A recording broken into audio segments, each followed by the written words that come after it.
talk about my philosophy with regard to how I would like to lead the city. Okay. And again, I think it's important. I'm going to hold myself accountable to this. If you're going to be mayor, you need to be mayor for everybody. Whether you're a single mom or a CEO, everybody should have access to their government. And when I think about how I want people to be able to have that government experience, I want our city government to be lean and efficient, but neutral. We should not be out here promoting an agenda. Look, I am a Jesus follower, but I'm not sitting here trying to push my philosophy on anyone. I want us to be able to make sure that we maximize freedoms and liberties for all, and the best way to do that is to make sure our government is neutral. And we focus in on, well, what are the core functions of government? Because when you do that, you actually maximize liberty for everyone. I also want to change the reputation that we're hearing in this community and that people outside of the community are trying to put on us, that we're this racist, sexist, homophobic community. Absolutely not.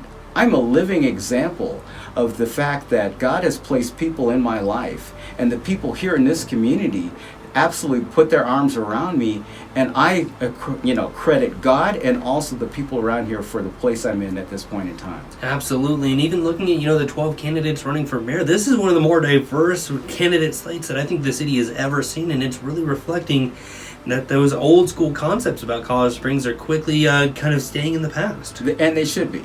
But there are still people that have an agenda that they want to push, and I want to make sure that we push back in the fact, like, no, you're not going to take over our community. We are going to stand up for home rule authority, and this is going to be a place for everybody that's going to be able to thrive and stand up and appreciate the freedoms and liberty that are here in Colorado Springs. Yeah. Finally, Daryl, what would Colorado Springs look like after the first 4 years of a Glenn administration? Safest city in the nation. A place where if you have any sort of interaction with the city government, that you're going to be like, you know what, that was the most efficient action, and it didn't matter who I was, my social status, or anything like that. I was able to get the job done.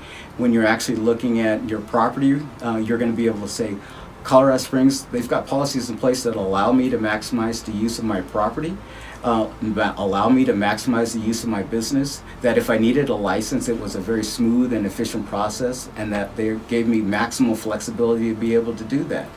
Those are things that I believe are the best way to evaluate the success of this administration, and I'm absolutely dedicated to doing that.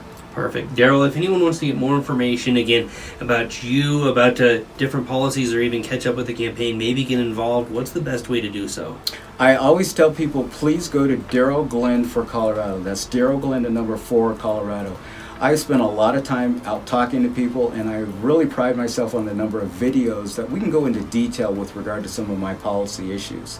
We will be the safest city in this nation. I want people to understand that we can believe that we can win, believe that we can do this, and believe that Colorado Springs under my leadership will be the safest city in the nation. Daryl Glenn, we appreciate your time in joining us here on KRDO News Radio. Thank you very much for having me. And again, a reminder, the election is coming up on April 4th. Ballots will be hitting those mailboxes around March 10th. So definitely get out, get involved, learn about the candidates, and make sure your voice is heard.